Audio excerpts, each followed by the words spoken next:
நீங்கள் பார்த்து கொண்டிருப்பது நாட்டுக்கோட்டை நகரத்தார் டிவி.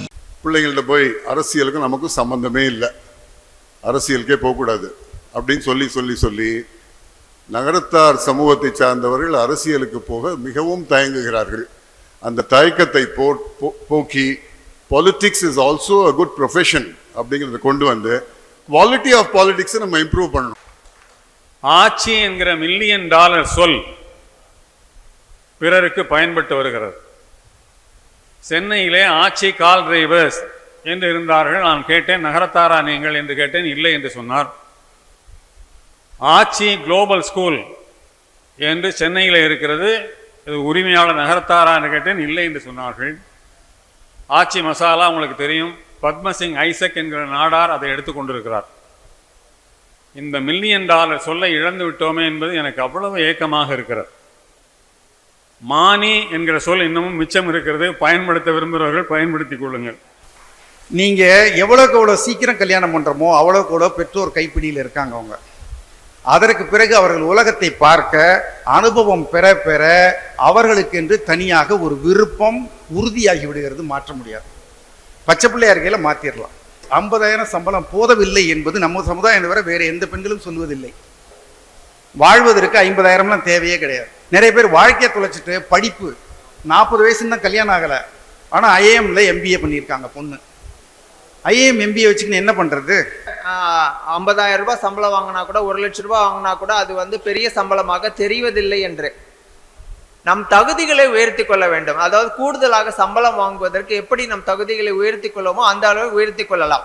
நான் எப்பவுமே சொல்லுவேன், it is not enough to rest in peace after you die. You must learn to live in peace when you are still alive. So let us learn to live in peace before we rest in peace.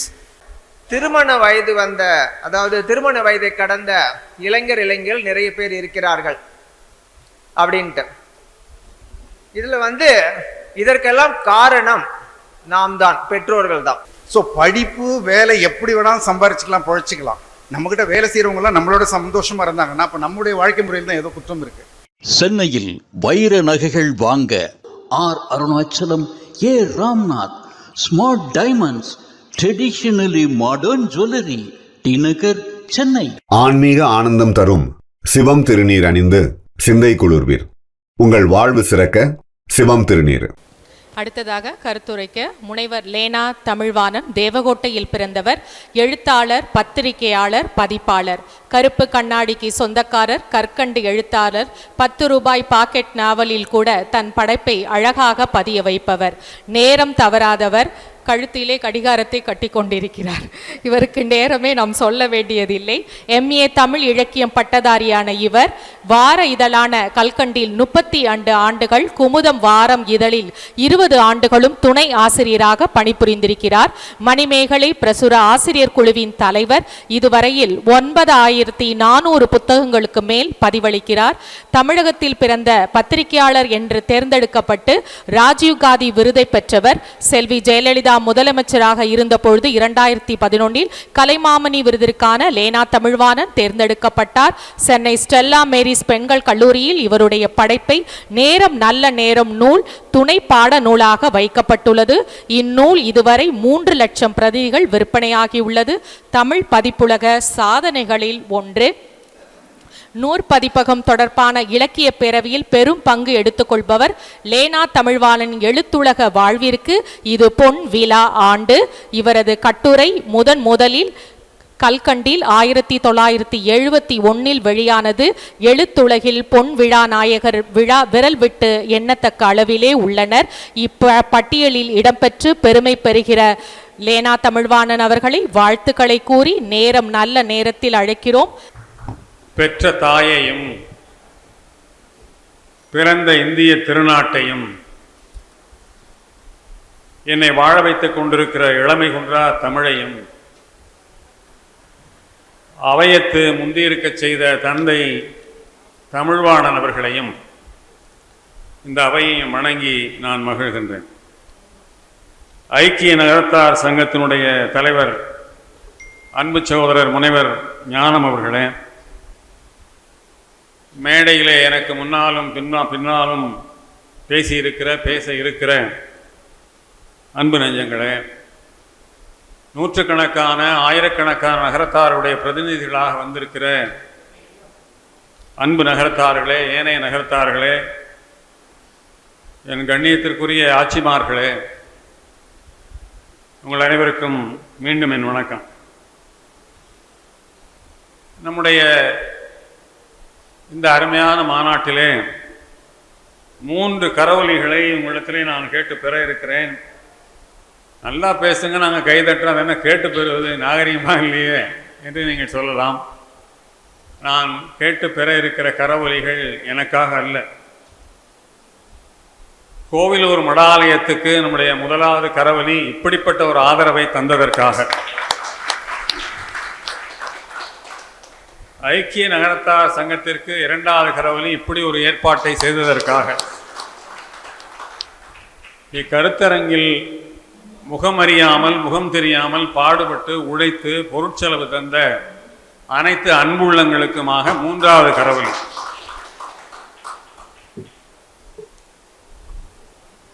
நான் இதுவரை விவாதிக்கப்பட்ட இந்த 4 விஷயங்களிலும் நான் தலையிடுவதாக இல்லை.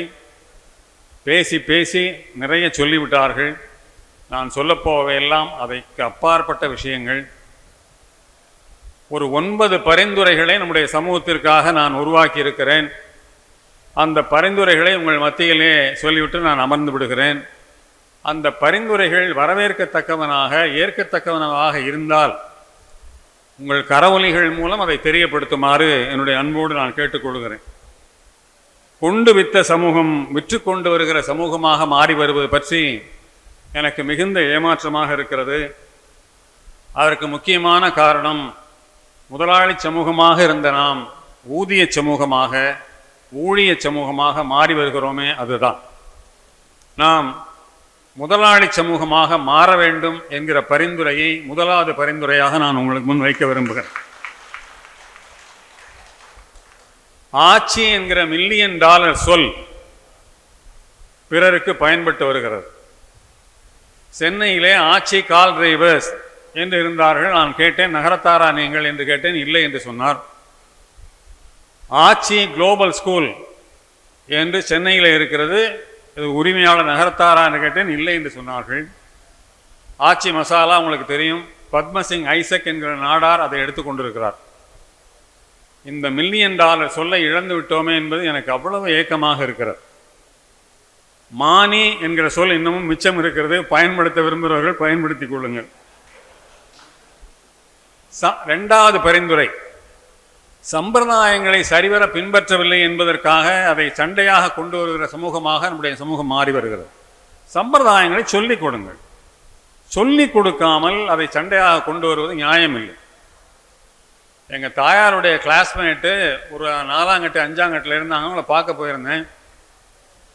வாசலில் ஒரு கட்டு இருந்தது. அந்த ஆட்சிக்கு என்ன தெரியல. நம்ம ஃபேமஸ் நம்ம தான் நினச்சிக்கிறோம். நம்மளுக்கு பல பேர் தெரியல. நம்மளுக்கு திரும்பி பார்த்தேன், வாங்கன்னு கேட்குமாகும் சின்ன எதிர்பார்ப்பில் அந்த ஆட்சியை பார்த்தேன். வாங்கன்னு கேட்கல. நான் நேராக உள்ளே போனேன். எங்கள் தாயாருடைய கிளாஸ்மேட்டை பார்த்தேன். திரும்பி வரும்போது போயிட்டு வரேன் ஆட்சின்னு, இங்கே வாங்கன்னுச்சு. ஆஹா வந்துடா வேணான்னு நினச்சேன். சரியாக வந்துச்சு.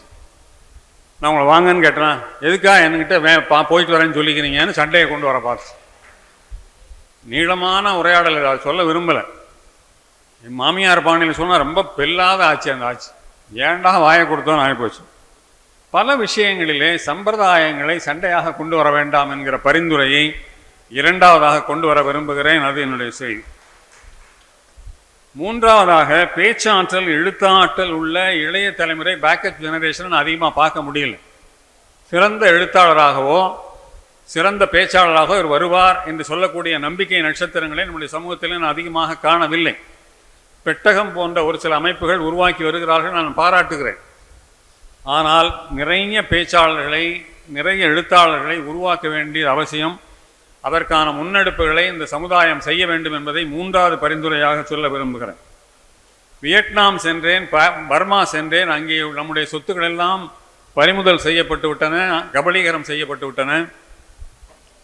ஆனால் இந்தியாவிலே இன்னும் சில சொத்துக்கள் மீட்டெடுக்கப்பட இருக்கின்றன.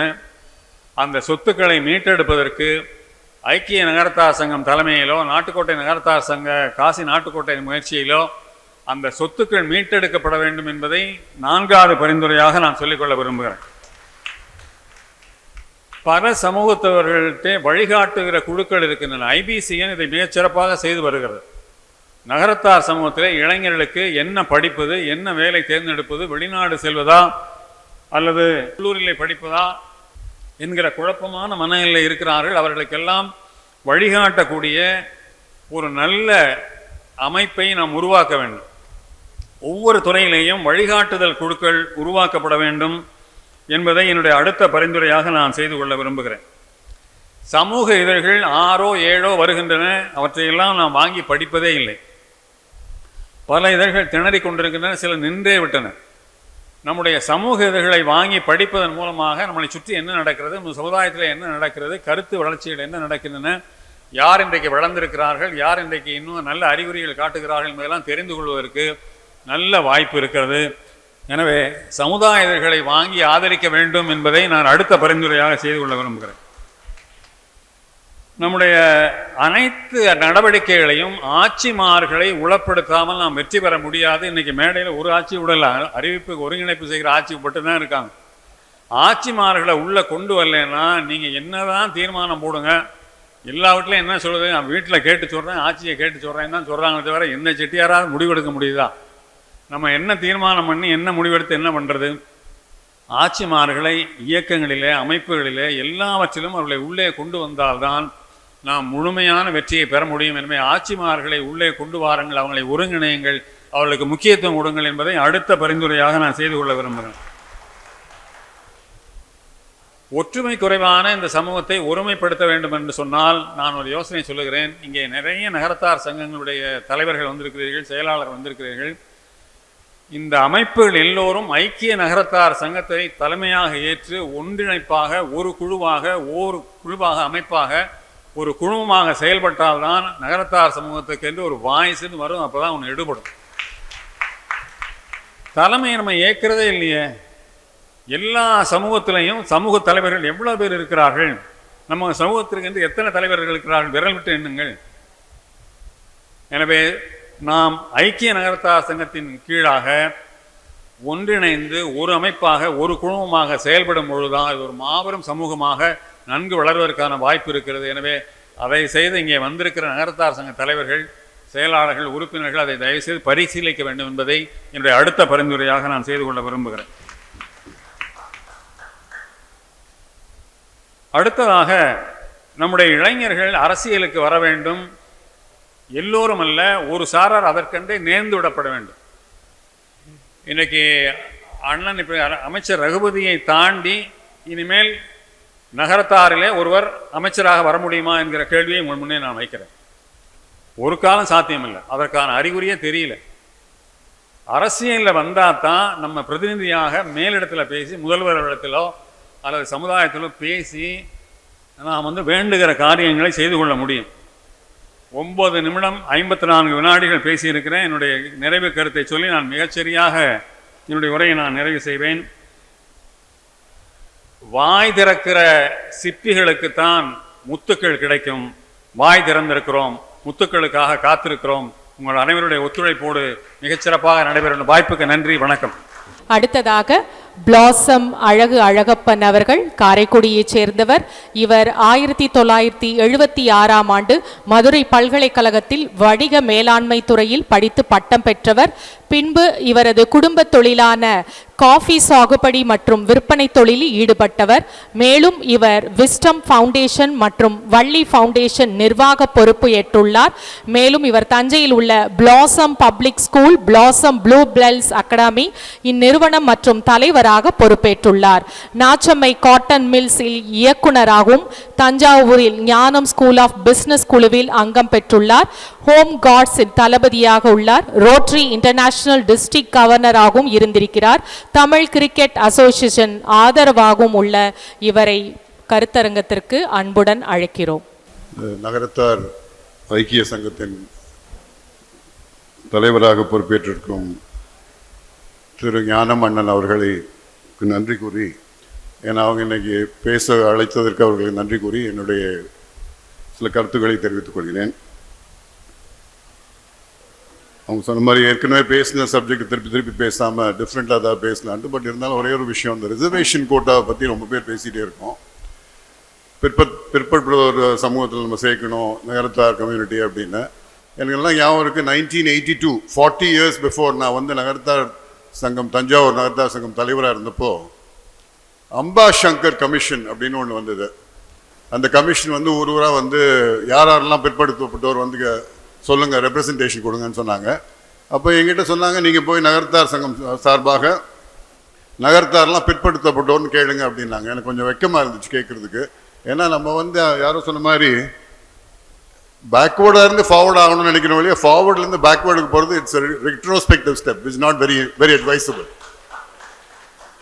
எனக்கு என்னன்னா, என்னுடைய feeling, the reservation policy was given about 50-60 years before, after independence, to protect and safeguard the interest of certain people who were backward.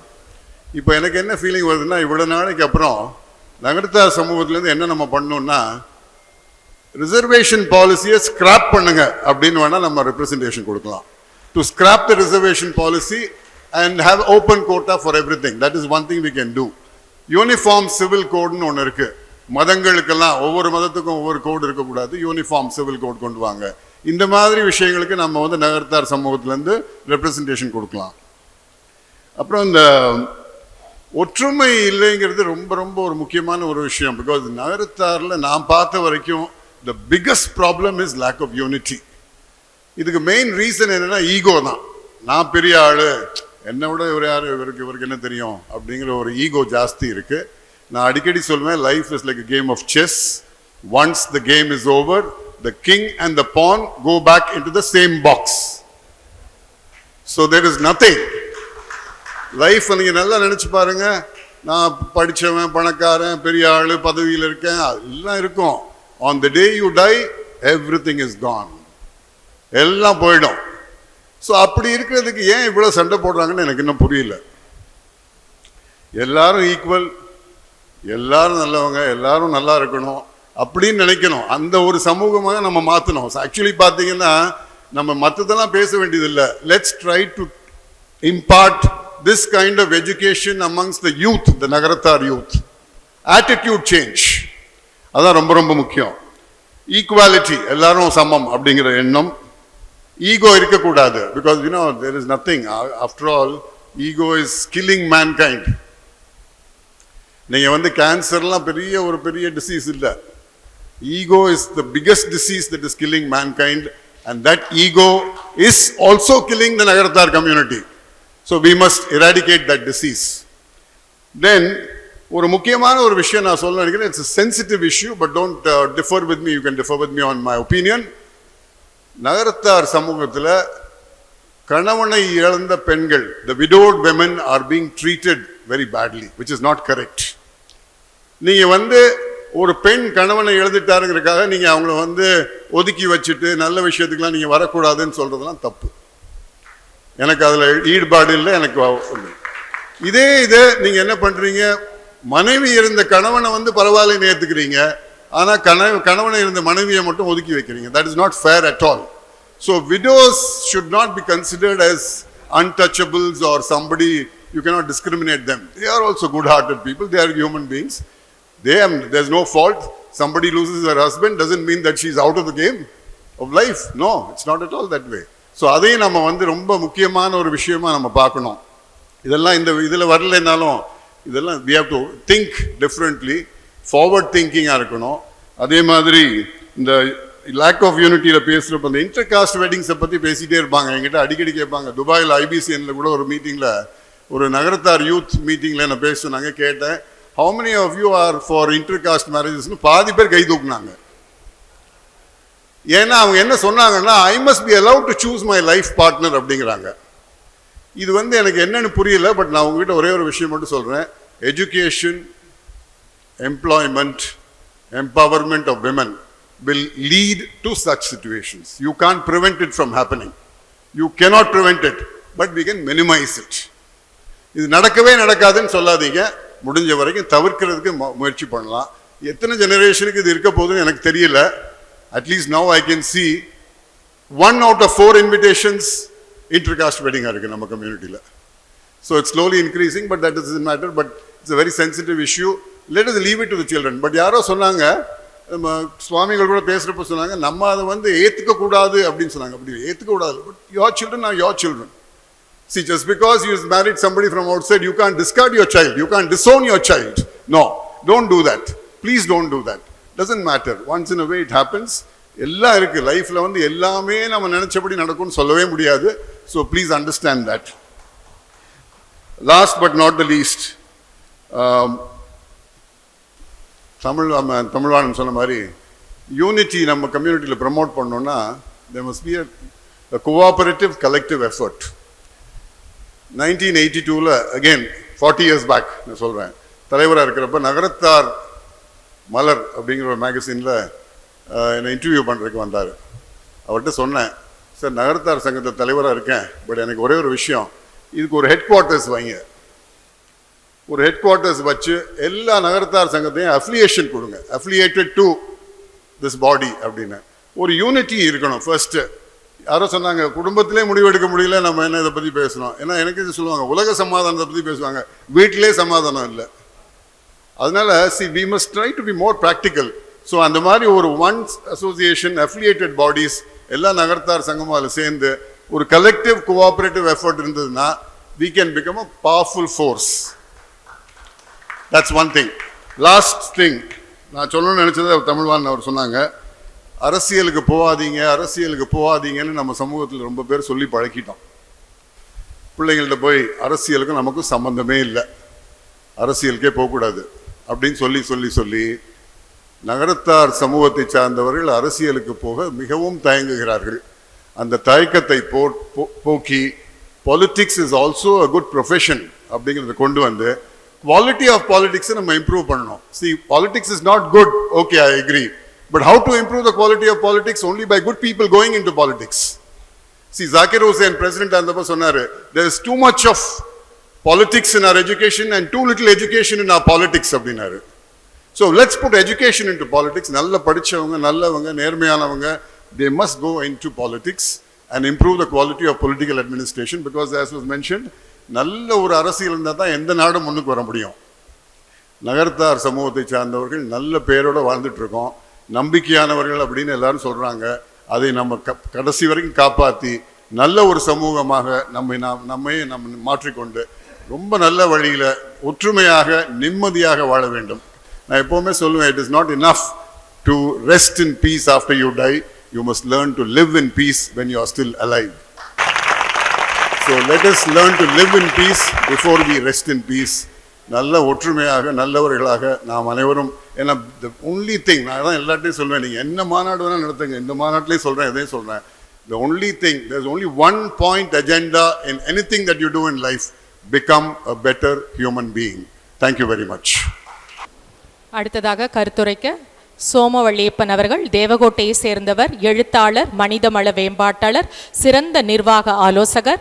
Doctor Somavalliappan அவர்கள் அள்ள அள்ள பணம், இட்லியாக இருங்கள், ஆள பிறந்தவர்கள் நீங்கள் உள்ளிட்ட தமிழில் 60 புத்தகங்களும் ஆங்கிலத்தில் 3 புத்தகங்களும் எழுதியிருக்கிறார். அவற்றில் ஒரு புத்தகத்திற்காக புகழ்பெற்ற IST பரிசு பெற்றவர். எமோஷனல் இன்டெலிஜென்ட் 6 ஆண்டுகள் ஆய்வு செய்து சென்னை பல்கலைக்கழகத்தில் PhD பட்டமும், NLP USஇல் நியூரோ லிங்க்விஸ்டிக் புரோகிராமின் சர்டிஃபைட் மாஸ்டராக பிராக்டிஷனராக இருக்கிறார். மனித வளத்துறையில் பெல், பெப்சிகோ, வேர்ல்ஃபுல் உள்ளிட்ட நிறுவனங்களில் 25 ஆண்டுகள் பணியாற்றி தற்போது பல்வேறு நிறுவனங்களுக்கு நிர்வாக ஆலோசகராக இருந்து வருகிறார். 500க்கு அதிகமான முழு நாள் பயிற்சி வகுப்புகள் நடத்தியிருக்கும் இவர் கார்ப்பரேட் கல்லூரிகள், முதலீட்டாளர்கள் அமைப்புகளில் பயிற்சிகளில் வகுப்புகளில் நடத்துவது, பேசுவது, வானொலி தொலைக்காட்சி நடத்தும் விவாதங்களில் பங்கு பெறுவது போன்ற பன்முகம் கொண்டவர். யூடியூப் சேனலில் இவரது கருத்துக்களை கேட்கலாம். நகரத்தார் மாத இதழ்களில் தேவையான நல்ல கருத்துக்களை எடுத்து சொல்வதிலும், சேமிப்பு எப்படி என்று சொல்லித் தருபவர், அதனை செலவழிப்பது எப்படி என்றும் சொல்லித் தருபவர். இப்பொழுது நேரம் சேமிப்பாக இருப்பதால் இவரை அழைத்து விடலாம். இவர் கருத்துக்களை கேட்க இப்பொழுது நம்மிடையே சோமவள்ளியப்பன் அவர்கள். இன்றைக்கு சிறப்பாக நடந்து கொண்டிருக்கின்ற இந்த மாநாட்டினுடைய தலைவராகவும் ஐக்கிய நகரத்தார் சங்கத்தின் தலைவராகவும் இருக்கின்ற முனைவர் திரு ஞானம் அவர்களே, மேடையில் அமர்ந்திருக்கின்ற பெரியோர்களே, கருத்தாளர்களே, பல்வேறு ஊர்களிலிருந்து வந்திருக்கின்ற காரியஸ்தர்களே, பிரதிநிதிகளே, பத்திரிகையாளர்களே, உங்கள் அனைவருக்கும் என்னுடைய மதிய வணக்கம். நான் பார்க்குறேன் இந்த திரு ஞானம் அவர்கள் எடுத்த இந்த முயற்சி பெரிய முயற்சி. இது முயற்சி எடுத்து விட்ட பிறகு பேச கூப்பிட்டாங்க, சரின்னாச்சு. அதற்கு பிறகு யாரெல்லாம் பேசுகிறாரோ அவர்களெல்லாம் தேடி தேடி பல தகவல்கள் வர ஆரம்பித்தன. ஆதரித்து எதிர்த்து சில பேர் வந்து சந்திச்சாங்க. நான் எவ்வளோ சொன்னேன், வர வேண்டாம், நீங்கள் என்னை சந்திக்க வேண்டாம், இதையெல்லாம் நாங்கள் அங்கே பேச முடியாது, குறிப்பிட்ட 4 விஷயங்களை தான் பேசணும்னு சொல்லியிருக்காங்க. நாங்கள் அதை பற்றி தான் பேசுவோம், அதை பேசுவதற்காகத்தான் ஒரு சிறப்பு கூட்டம், அதன் பேர் தான் தீர்மானம், அதற்கு தான் வந்திருக்கிறாருன்னு சொன்னேன். கேட்கல. அப்படி பேசி கொண்டிருந்த போது ஒரு குழுவினர் வந்து இது ஏற்கனவே ஒரு முறை தீர்மானமாகிவிட்டது என்று சொன்னாங்க, 29 ஆண்டுகளுக்கு முன்னால். நான் அப்போ கேட்டேன், 29 ஆண்டுகளுக்கு முன்னால் தீர்மானமான ஒன்றை ஏன் மீண்டும் தீர்மானமாக்க வேண்டும் என்று என்னை வந்து கேட்கிறீர்கள்? அது நடைமுறைப்படுத்தவில்லை என்று சொன்னார். அப்போ நடைமுறைப்படுத்தாத தீர்மானங்கள் எதற்கு? அப்போ நம்ம யோசிக்க வேண்டியது, ஒரு தீர்மானம் போட்டு விடுகிறோம், அதிலே பல சிக்கல்கள், உரசல்கள், அது கருத்து மோதல்கள் வரவேற்கப்பட வேண்டியது. அந்த தீர்மானம் என்பது தீர்மானமாக ஒரு கோப்பிலே ஒரு ஃபைலில் பேசாமல் உட்கார்ந்துருக்கிற ஒன்றிற்காக எவ்வளவு நேரத்தை செலவழிக்கிறது, எவ்வளவு பேச்சுக்களை பேசிக்கொண்டிருக்கிறோம். இது என்னுடைய ஒரு கேள்வி. இதற்கான சில தீர்வுகளை நான் வைத்திருக்கிறேன். ஏன் தீர்மானம் நிறைவேற்றப்படுவதில்லை? இந்த தீர்மானம் இப்போ இன்றைக்கு நாம் சில தீர்மானங்கள் போடுகிறோம் என்று வைத்துக்கொள்வோம். அந்த தீர்மானங்கள்லாம் போட்டு முடித்த பிறகு ஒரு குறிப்பிட்ட நாள்களுக்கு பிறகு இந்த தீர்மானங்கள் நிச்சயமாக நடைமுறைக்கு வந்துவிடும் என்று நம்புகிறவர்கள் கை தூக்குங்கள்.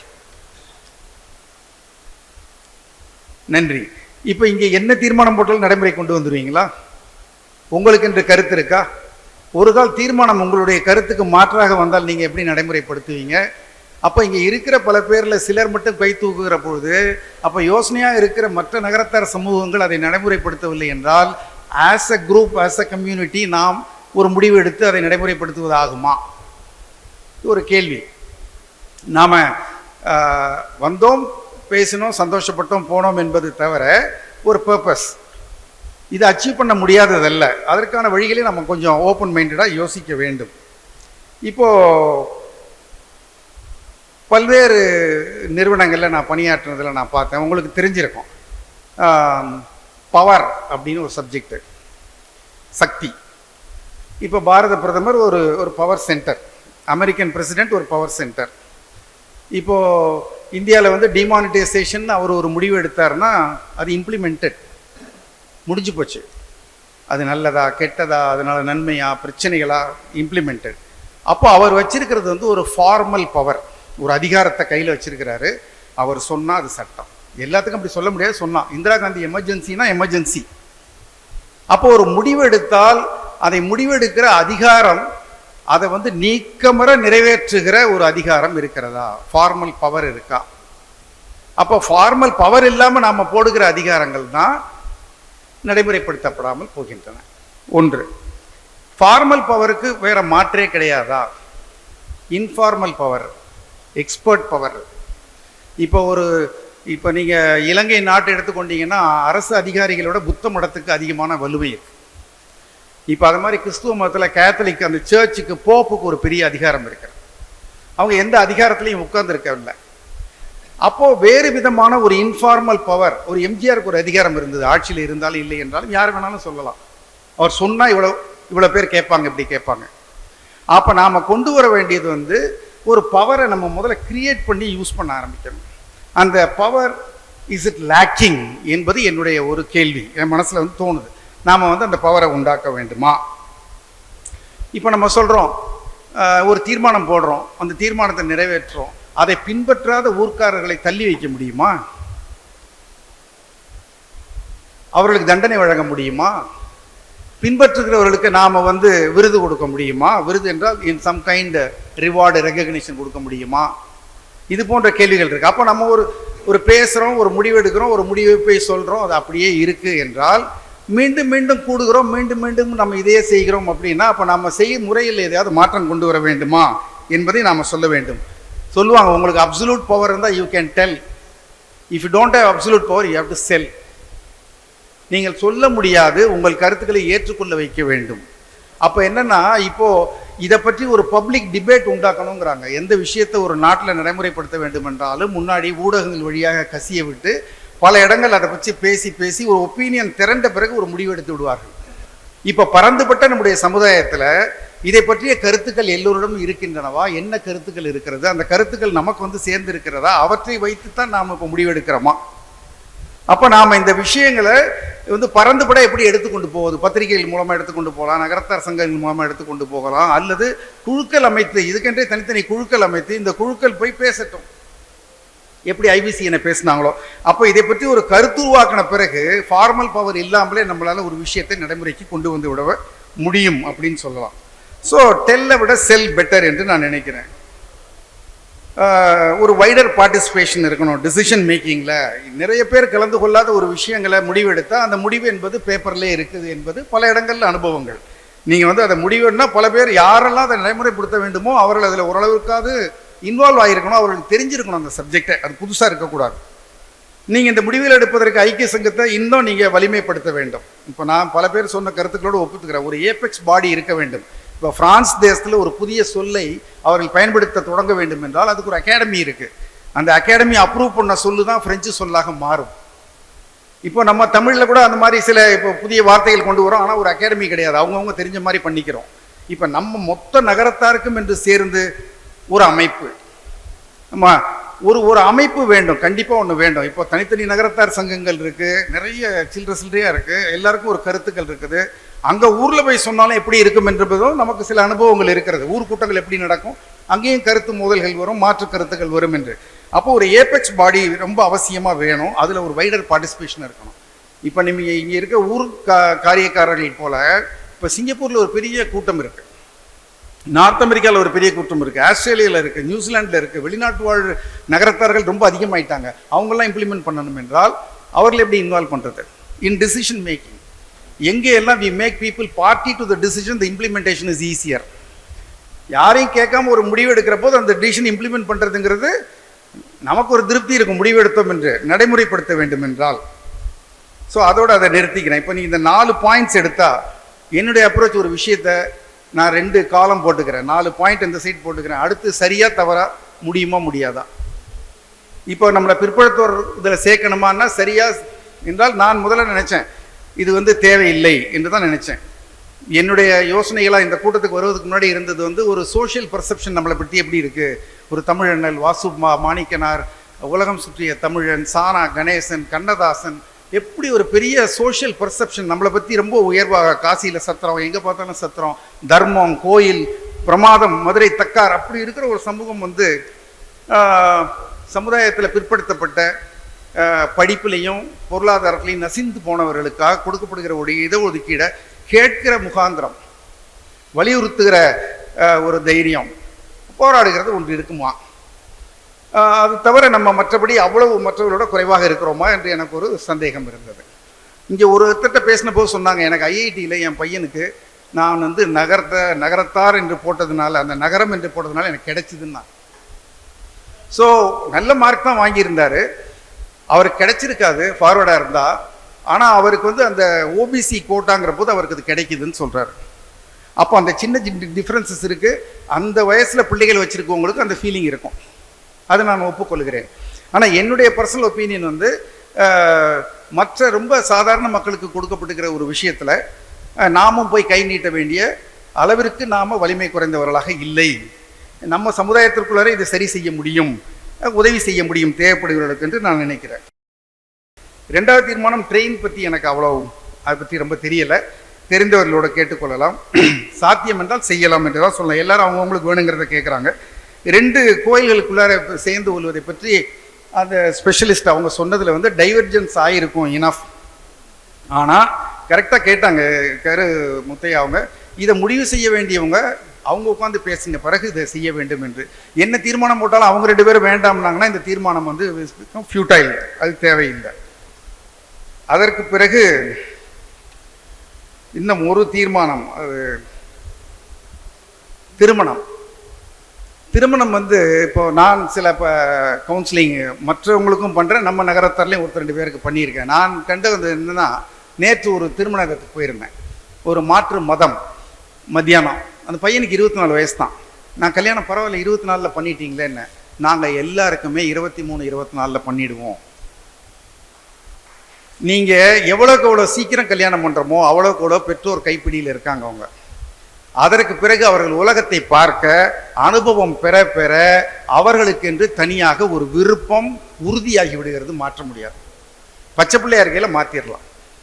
நீங்கள் என்ன நினைக்கிறாங்க, நம்ம ஆளுங்க ஆண்கள் வந்து நல்ல படிச்சு 50,000 சம்பளம் போதவில்லை என்பது நம்ம சமுதாயம் தவிர வேறு எந்த பெண்களும் சொல்வதில்லை. 50,000 மாப்பிள்ளையெல்லாம் பரிதாபமாக இருக்காங்க. சம்பாதிக்க தெரியாத முட்டாள் மாதிரி பார்க்குறாங்க. இடது கையால் ஒதுக்குறாங்க. வாழ்வதற்கு 50,000லாம் தேவையே கிடையாது.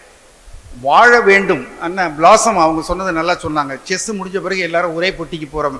நிறைய பேர் வாழ்க்கையை தொலைச்சிட்டு படிப்பு 40 வயசுன்னு தான் கல்யாணம் ஆகலை, ஆனால் ஐஏஎம்ல MBA பண்ணியிருக்காங்க பொண்ணு. ஐஏஎம் MBA வச்சுக்கின்னு என்ன பண்ணுறது? வாழ்வதற்கு படிப்பு ஒரு ஒரு ஒரு தேவை. அம்பார துணியில் ஒரு அம்பு தான், அதுவே மொத்தமும் கிடையாது. ஸோ படிப்பு வேலை எப்படி வேணாலும் சம்பாரிச்சிக்கலாம், பழச்சிக்கலாம். நம்மக்கிட்ட வேலை செய்கிறவங்களாம் நம்மளோட சந்தோஷமாக இருந்தாங்கன்னா அப்போ நம்முடைய வாழ்க்கை முறையில் தான் ஏதோ குற்றம் இருக்குது. நாம் சம்பளம் கொடுத்து அவங்க வாங்கி நல்லா இருக்காங்க, நம்மை போல் ஒரு 20 மடங்கு கம்மியாக இருக்கவங்க. ஸோ அதனால் பிள்ளைகளுக்கு ரொம்ப சீக்கிரம் கல்யாணம் பண்ண வேண்டும். பெற்றோர்களுக்கும் கவுன்சிலிங் அவசியம். இந்த இருக்கிறவங்க நிறைய தோதுகளை கொடுத்து படோடோபம் பண்ணி பெருசு பண்ணி விளம்பரப்படுத்தி ஃபோட்டோக்கள் போட்டு இப்போ மற்றவர்களுக்கு ஒரு சோஷியல் ப்ரெஷர் வந்திருக்கு. தாங்களும் கொடுக்க வேண்டும், வாங்க வேண்டும் என்ற ஒரு பதற்றத்துக்கு உள்ளாயிருக்காங்க. அது இல்லை வாழ்க்கை என்பது என்னுடைய கருத்து. 4 பற்றி என்னுடைய கருத்துக்களை சொல்லிட்டேன். ஞானமன்னனுக்கு நன்றியும் வாழ்த்துக்களும். அடுத்ததாக சேதுராமன் சாத்தப்பன் அவர்கள் நெற்குப்பையை சேர்ந்தவர், எழுத்தாளர், பொருளாதார நிபுணர், மும்பையில் உள்ள எமிரேட்ஸ் என்ஃபிடி வங்கியில் தலைமை செயல் அதிகாரியாக பதவி வகிக்கிறார். எழுத்துலகில் இவர் எழுதும் கட்டுரைகள் தினமலர் நாளிதழில் பல ஆண்டுகளாக வந்து கொண்டிருக்கிறது. எனக்கு கூட தினமலரில் தினம் இவரை பார்க்கும் பொழுது நம்மவர்களுடைய ஆழ்ந்த அறிவு ஆச்சரியத்தை அளிக்கிறது. கடந்த 19 ஆண்டுகளாக பத்திரிகைகளிலும் கட்டுரைகளிலும் சேமிப்பு, வர்த்தகம், ஏற்றுமதி, இறக்குமதி பற்றி எழுதி வரும் இவர் இதுவரை சுமார் 1500 கட்டுரைகளுக்கு மேல் பத்திரிகையில் எழுதியுள்ளார். பல இளைஞர்களுக்கு உற்சாகத்துடன் உத்வேகத்துடன் புதிய தொழில் செய்ய சிறந்த ஆலோசகராக இருக்கிறார். அது மட்டுமில்லாமல் ஒரு பொருளை உருவாக்கவும் அப்பொருள் கெட்டு போகாமல் பாதுகாக்கவும் சிறந்த ஆலோசகர். உலக அளவில் ஏற்றுமதி டாக்குமெண்டேஷன் துறையில் அட்வொகேட் என்ற பட்டம் பெற்றுள்ளார். இந்த பட்டம் பெற்றவர்கள் உலகளவில் மிகவும் குறைவு என்பது குறிப்பிடத்தக்கது.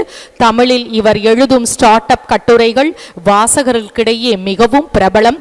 கருத்தரங்கம் ஸ்டார்ட் அப் சேதுராமன் சாத்தப்பன் அவர்களை அன்புடன் அழைக்கிறோம். அனைவருக்கும் வணக்கம். கோவிலூர் மடாலயமும்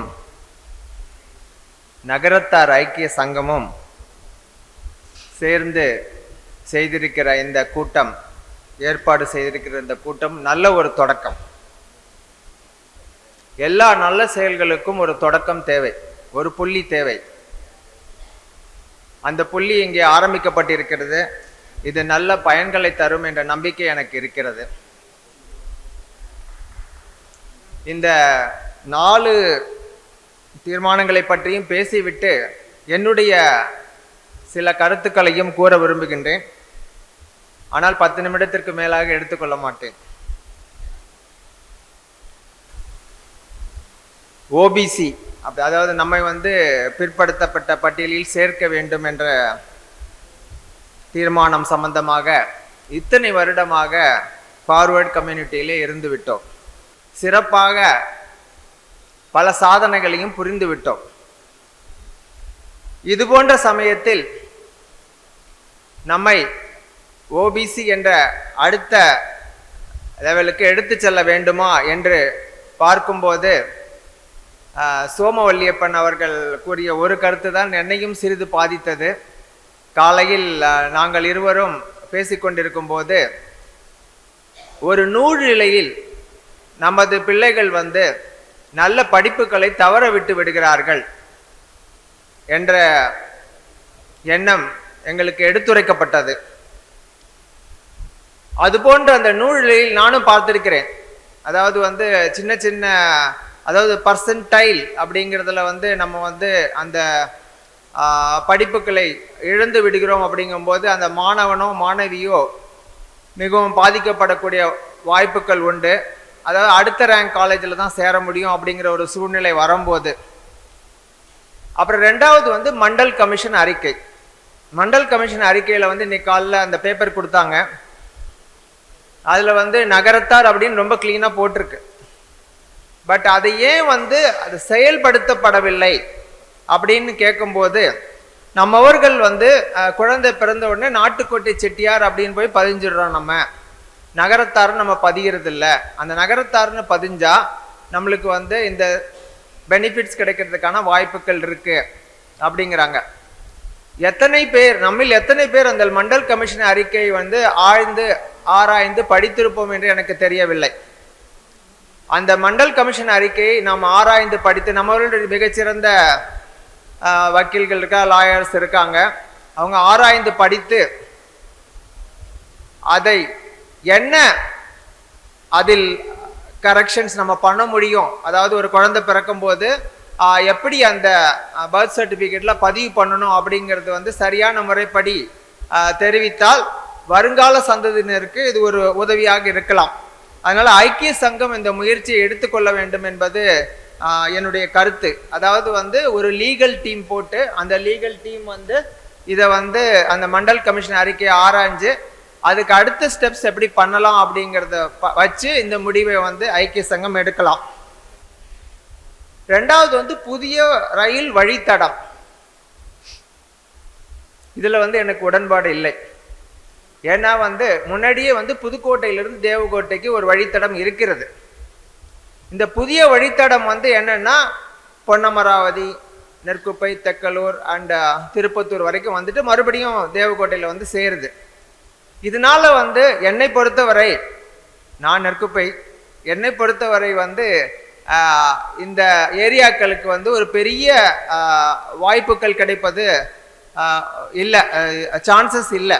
ஏன் இல்லைன்னா இதற்கு வந்து நாம் செலவழிக்கக்கூடிய தொகை, அரசாங்கம் செலவழிக்கக்கூடிய தொகை ஆயிரக்கணக்கான கோடி ரூபாய்களுக்கு மேல். ரெண்டாவது வந்து இதை இம்ப்ளிமெண்ட் பண்றதுக்கு நிச்சயமா ஒரு 5 முதல் 10 வருடங்கள் ஆகும். சாதாரணமாக வந்து அனுமதிக்கப்பட்ட வழித்தடங்களே 5 வருடங்கள் 10 வருடங்கள் எடுத்துக்கொள்கின்றன. இது 5 வருடங்கள் 10 வருடங்கள் எடுத்துக்கொள்ளும். ரெண்டாவது வந்து இந்த தொழிற்சாலைகள், அதாவது அவங்க பார்ப்பாங்க கார்ஸ், அதாவது பெனிஃபிட்ஸ் பார்ப்பாங்க. காலையில் ஒருத்தவங்க சொன்னாங்க அமைச்சருடைய வீடு வரை வழித்தடம் அமைக்கப்பட்டிருக்கிறது அப்படிங்கிறாங்க. காலங்கள் மாறி வருகின்றன. அதனால் என்ன ஆச்சுன்னா இந்த புதிய வழித்தடம் வந்து நமக்கு ரியலி பெனிஃபிஷியலாக இருக்குமா, அது எந்த வகையில் அது பெனிஃபிஷியலாக இருக்கும் அப்படின்னு சொல்லிட்டு அதற்காக நாம் வந்து சிறிது ஆராய்ந்து அதை வந்து முடிவு எடுத்தால் நல்லா இருக்கும்னு நினைக்கிறேன். ஆனால் வந்து என்ன ஆகும்னா இது வந்து ஒரு பெரிய செயல், ஒரு மேசிவ் எக்ஸசைஸ். ஒரு 10 முதல் 20 வருடங்கள் வரை பிடிக்கும் இதை இம்ப்ளிமெண்ட் பண்ணுறதுக்கு. மூணாவது வந்து 2 கோயில்களுக்கிடையே, அதாவது இரணி கோயில் அண்டு பிள்ளையார்பட்டி கோயில்களுக்கிடையே திருமணங்கள் நிறைய சொல்லிட்டாங்க. நம்ம எக்ஸ்பர்ட்ஸும் சொல்லிட்டாங்க இது வந்து டைலூட் ஆகிருக்கு அப்படின்னு சொல்லிட்டு. என்னை பொறுத்த வரைக்கும் வந்து அந்த ஜீன்ஸ்லாம் டைலூட் ஆகி எல்லாம் இருக்குன்னா நிச்சயமாக வந்து பண்ணிக்கலாம். அது நம்ம டாக்டர் கருமுத்தியா அவங்க சொன்னது போல் இது வந்து அவர்களுக்குள் கூடி பேசி முடிவு எடுத்துக்கொள்ள வேண்டியது. இதில் வந்து ஐக்கிய சங்கம் ஈடுபட்டு இருவரையும் சமாதானப்படுத்த முடியுமோ, ஏதாவது செய்ய முடியுமால் நிச்சயமாக ஒரு நல்ல காரியம்தான், இதை செய்யலாம்.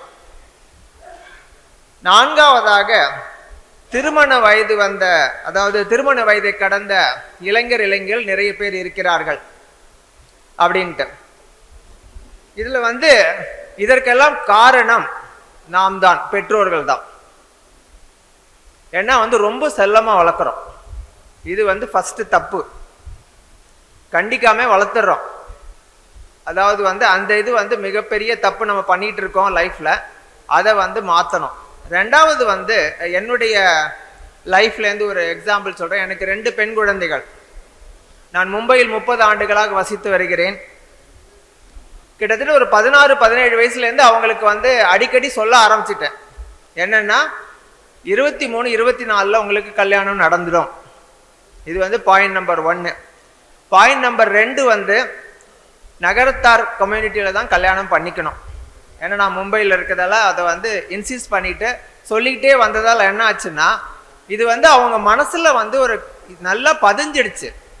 இப்போ வந்து நம்ம பிள்ளைகள்கிட்ட நம்ம பேசுறதுக்கே பயப்படுறோம். அதனால என்ன ஆச்சுன்னா, முதல் குற்றவாளிகள் நாம் தான். இதை வந்து மாத்திக்கணும். இதை மாத்திக்கிட்டு 16 அல்லது 17 வயதிலிருந்து உங்களுக்கு பெண் குழந்தைகளோ ஆண் குழந்தைகளோ அவளிடம் பேச ஆரம்பியுங்கள். ரெண்டாவது வந்து இங்க சொன்னாங்க 50,000 ரூபாய் சம்பளம் வாங்கினா கூட 1 லட்சம் ரூபாய் வாங்கினா கூட அது வந்து பெரிய சம்பளமாக தெரிவதில்லை என்று. நம் தகுதிகளை உயர்த்தி கொள்ள வேண்டும். அதாவது கூடுதலாக சம்பளம் வாங்குவதற்கு எப்படி நம் தகுதிகளை உயர்த்தி கொள்ளுமோ அந்த அளவு உயர்த்தி கொள்ளலாம். ஏன்னா இன்னைக்கு வந்து சம்பளம் தருவதற்கு யாரும் தயங்குவதில்லை. எந்த கம்பெனியும் சம்பளம் தருவதற்கு தயங்குவதில்லை. நீ தகுதியான நபனாக இருக்கும் பட்சத்தில் நல்ல சம்பளம் தர நிறைய கம்பெனிகள் தயாராக இருக்கின்றன. அதனால வந்து என்னாச்சு, நம்மளை தகுதிப்படுத்திக் கொள்ள வேண்டும். அதனால என்னாச்சுன்னா, எந்த பெண்ணோ அல்லது பையனோ உங்களிடம் வந்து நான் 27 அல்லது 28க்கு அப்புறம் தான் கல்யாணம் பண்ணிக்குவேன், ஐ வாண்ட் டு ஸ்டெடியா இருக்கணும், என்னோட லைஃப்ல வந்து நான் எல்லாம் அச்சீவ் பண்ணிட்டு ஒரு வீடு வாங்கிட்டு கார் வாங்கிட்டு ஃப்ரிட்ஜ் வாங்கிட்டு டிவி வாங்கிட்டு எல்லாம் வாங்கிட்டு தான் நான் கல்யாணம் பண்ணிக்குவேன் அப்படின்னா நிச்சயமா வந்து உடனடியாக மறுத்து பேசுங்கள். என்ன ஒரு உதாரணமா சொல்றேன். என்னாச்சுன்னா, கல்யாணம் ஆன உடனே ஃபர்ஸ்ட் இயர்ல டிவி, 2வது வருஷம் ஃப்ரிட்ஜு, 3வது வருஷம் அப்படின்னு தான் பிளான் பண்ணோம். அது மாதிரி நிறைய பேர் அப்படிதான் பிளான் பண்ணியிருப்பீங்க. இந்த காலத்து குழந்தைங்களாம் என்ன ஆச்சுன்னா, எனக்கு 28 வயசு வரைக்கும் டைம் கொடுங்க, நான் எல்லாத்தையும் வாங்கிக்கிட்டு நான் கல்யாணம் பண்ணிக்கிறேன் அப்படிங்கிறாங்க. இங்கே தான் தப்பு நடக்குது. அதனால என்ன ஆகுதுன்னா, 28க்கு அப்புறம் அவங்களுக்கு அந்த கல்யாணம் இது அந்த சில திருமணங்கள் தள்ளி போறதால என்ன ஆகுதுன்னா, அவங்களுக்கு வந்து 30 அந்த மாதிரி வயதை கடந்துடுறாங்க. அதனால என்ன ஆச்சுன்னா, பெற்றோர்கள் வந்து விழித்திருங்கள், உங்கள் குழந்தைகளிடம் பேச ஆரம்பியுங்கள். 16-17 வயதிலே பேச ஆரம்பியுங்கள். நிச்சயமாக நல்ல முடிவுகளை எட்டலாம். கவுன்சிலிங் பத்தி நிறைய பேசினாங்க. கவுன்சிலிங் தேவை. கவுன்சிலிங் வந்து ஃபர்ஸ்ட் வந்து பெற்றோர்கள் பேசணும். அடுத்தது தான் வந்து கவுன்சிலர்ஸ் தேவை. எப்ப, அதாவது அந்த குழந்தைகள் வந்து அப்ப அந்த பெற்றோர்கள் பேச்சையும் கேட்கவில்லை என்றால் கவுன்சிலிங் தேவை. அடுத்தது வந்து என்னுடைய சொந்த கருத்துக்கள். இந்த நாளை பற்றி நான் இப்போ பேசிட்டேன். சொந்த கருத்துக்கள். காலையில் வந்து நம்ம சுவாமிகள் பேசும்போது சொன்னாங்க, மெடிக்கல் இன்சூரன்ஸ் இன்க்ரீஸ் ஆகிட்டு இருக்கு. அதாவது மெடிக்கல் செலவுகள் கூடி வருகிறது, மருத்துவ செலவுகள் கூடி வருகிறது. அதுக்கு வந்து நம்ம வந்து நிறைய பணங்களை எடுத்து வைக்க வேண்டியிருக்குது என்று சொன்னாங்க. இப்போ என்ன ஆச்சுன்னா, 60 வயசுக்கு மேலே இருக்கவங்களுக்கு நல்லா தெரியும், 60 வயசுக்கு மேலே இருக்கவங்களுக்கு வந்து இன்சூரன்ஸ் கிடைப்பது வந்து ஒரு சிரமமான காரியம். ஏன்னா நிச்சயமாக டயபெட்டிஸ் இருக்கும், நிச்சயமாக வந்து பிளட் ப்ரெஷர் இருக்கும், ஏதாவது ஒரு இது இருக்கும். அதனால வந்து உங்களுக்கு வந்து ப்ரீ எக்ஸிஸ்டிங் டிசீஸ் அப்படின்னு சொல்லிட்டு உங்களுக்கு வந்து மெடிக்கல் இன்சூரன்ஸே கிடைக்காது. ஆனால் வந்து என்னாச்சுன்னா, நம்ம ஐக்கிய சங்கம் போன்றவர்கள் ஒரு முயற்சி எடுத்து ஒரு கம்யூனிட்டி இன்சூரன்ஸ், அதாவது ஒரு 50 பேர் 100 பேர் 200 பேர் அதில் சேருவாங்கன்னா, நிறைய இன்சூரன்ஸ் கம்பெனிஸ் வந்து ப்ரீ எக்ஸிஸ்டிங் டிசீஸ் இல்லாமல் டே 1லேருந்து உங்களுக்கு கவர் கொடுப்பதற்கு தயாராக இருக்கிறார்கள். அதாவது டே 1லேருந்து உங்களுக்கு கவர் கொடுப்பாங்க. அதனால என்ன ஆச்சுன்னா, நம்ம வந்து ஒரு ஐக்கிய சங்கம் போன்றவர்கள் இந்த முயற்சி எடுத்து ஒரு இன்சூரன்ஸ் கம்பெனியோட ஒரு உடன்படிக்கை ஏற்படுத்தி கொண்டு 60 வயதுக்கு மேற்பட்டவர்கள் பணம் கட்டி, அவர்கள் பணத்தை கட்டி அந்த இன்சூரன்ஸ் எடுத்துக்கிறாங்கன்னா பெரிய செலவுகள்லேருந்து தப்பிக்கலாம். ஏன்னா கோவிட் வந்து மும்பையில் வந்து ஒரு ஆள்கிட்ட வந்து கிட்டத்தட்ட 60 லட்சம் ரூபாய் அள்ளிட்டு போயிடுச்சு, எடுத்துகிட்டு போயிடுச்சு. அவருடைய வீடை விற்க வேண்டிய நிலைமைக்கு வந்துட்டார். அதனால வந்து எப்போ எந்த மாதிரி மருத்துவ செலவுகள் வரும்னு நம்மளுக்கு தெரியாது. அதனால வந்து இந்த medical insurance policy as a group think பண்ணி பார்க்கலாம். ரெண்டாவது வந்து ஸ்கில் டெவலப்மெண்ட். ஏன்னா நான் வந்து மும்பையில் இருக்கிறதால வந்து நிறைய பேரை பதவிகளுக்காக இன்டர்வியூ பண்ணுறேன், நிறைய பேரை வந்து சந்திக்கிறேன். ஸ்கில் டெவலப்மெண்ட் வந்து ரொம்ப மோசமாக இருக்குது. அதாவது மாணவர்களுக்கு வந்து சரியாக ஆங்கிலம் பேச தெரியவில்லை. ரெண்டாவது வந்து அவங்க இன்ஜினியரிங் படிச்சிருந்தா கூட அவங்களுக்கு வந்து சப்ஜெக்ட் நாலேஜ் ரொம்ப குறைச்சலாக இருக்குது. அதனால வந்து நம்ம ஊர்களில் வந்து இருக்கவங்க, நல்ல நாலேஜ் இருக்கவங்க ஸ்கில் டெவலப்மெண்ட் பண்ணுறதுக்கு ஹெல்ப் பண்ணணும். எப்படி ஹெல்ப் பண்ணணும், ஒரு சின்ன எக்ஸாம்பிள் சொல்ல. கண்டரமாணிக்கத்தை சேர்ந்த மெய்யப்பன் அப்படிங்கிறவங்க மும்பையில் இருக்காங்க, ஷார்ப் லைன் மெய்யப்பன். அவங்க வந்து ஒரு ஜெர்மன் கம்பெனியோடு சேர்ந்து சென்னையில் ஒரு ஸ்கில் டெவலப்மெண்ட் சென்டர் ஆரம்பிச்சிருக்காங்க. எந்த ஒரு இன்ஜினியரிங் மாணவரிடம் இன்ஜினியரிங் முடிச்சதுக்கு அப்புறம் ஒரு 10 வாரங்கள் அவரிடம் போனா அவங்க மிஷின்ஸ் எல்லாம் வச்சிருக்காங்க, எல்லாம் வச்சு அவங்க ஸ்கில் டெவலப்மெண்ட் பண்ணி ஒரு சிறிய தொகையை வாங்கி கொண்டு அவங்க ஸ்கில் டெவலப்மெண்ட் பண்ணி கொடுக்குறாங்க. அதனால அந்த மாணவன் வந்து 10 வாரம் கழித்து ஒரு புதிய மாணவனாக வருகிறான். 4 வருடங்களில் அவன் படிக்காததை 10 வாரங்களில் படித்து வெளியில் வருகிறான். அதனால என்னாச்சுன்னா நம்ம என்ன பண்ணணும்னா நம்மள்ட்ட இருக்க நாலேஜை நம்ம நகரத்தார் இளைஞர்களுக்கு கொடுங்கள். அடுத்தாப்புல வந்து நான் வங்கியில் வேலை பார்த்துட்டு இருக்கிறேன். எனக்கு ஒரு மிகப்பெரிய வருத்தம், நம் கையில் இருந்த வங்கியெல்லாம் விட்டு போய்விட்டன என்று. ஆதலால் வந்து ஒரு வங்கி தொடங்க வேண்டும் என்பது நீண்ட நாள் ஆவல். அதற்காக ஒரு நான் பேங்கிங் ஃபினான்ஷியல் கம்பெனியும் ஆரம்பித்தோம். அது நல்ல முறையில் இயங்கி கொண்டிருக்கிறது. அதை வந்து ஒரு 7 வருஷம் கழிச்சு ஒரு வங்கியா தொடங்கலாம். அது வந்து தொடங்குறதுக்கு வந்து உங்களுடைய எல்லாருடைய ஆதரவு கரங்களும் தேவை. அதை வந்து பண்ணீங்கன்னா நிச்சயமா வந்து நகரத்தாரர்களுக்கு என்ன மறுபடியும் ஒரு வங்கி வருவதற்கான வாய்ப்புகள் இருக்கு. 4வது கடைசி பாயிண்ட், ஒரே ஒரு செகண்ட் மட்டும். அதாவது ஸ்டார்ட் அப் பத்தி நான் நிறைய எழுதிட்டு இருக்கேன். கிட்டத்தட்ட 300 கட்டுரைகள் எழுதியிருக்கேன். அதாவது 300 ஸ்டார்ட் அப் தொழில், வெற்றி பெற்ற ஸ்டார்ட் அப் தொழிலை பத்தி எழுதியிருக்கேன். தினமலர்ல தொடர்ந்து எழுதிட்டு இருக்கேன். அந்த ஸ்டார்ட் அப்புக்கு வந்து நம்ம நகரத்தார் இளைஞர்கள் நிறைய பேர் ரொம்ப ஆர்வமா இருக்காங்க ஸ்டார்ட் அப் தொழில்ல. அந்த மாதிரி இருக்கவங்களுக்கு நம்ம வந்து ஒரு சீட் ஃபண்ட் கொடுக்கறதுக்காகவோ இல்லை அவங்க தொழில் தொடங்குறதுக்கு ஒரு ஃபண்டிங் கொடுக்கறதுக்காகவோ நம்ம வந்து ஒரு ஸ்டார்ட் அப் ஃபண்ட் ஆரம்பிக்கலாம். ஒரு 5 கோடி லெவல், ஒரு 1 லட்சம் ரூபாய் 500 பேர் போட்டால் 5 கோடி ரூபாய் ஈஸியாக கிடைச்சிரும். அந்த மாதிரி ஒரு ஸ்டார்ட் அப் ஃபண்ட் ஆரம்பிக்கிறதுக்கு ஐக்கிய சங்கம் ஏதாவது முயற்சி எடுக்கலாம். இதனாலையும் இது என்னுடைய கோரிக்கையாக சொல்லி முடித்துக் கொள்கிறேன். நன்றி, வணக்கம்.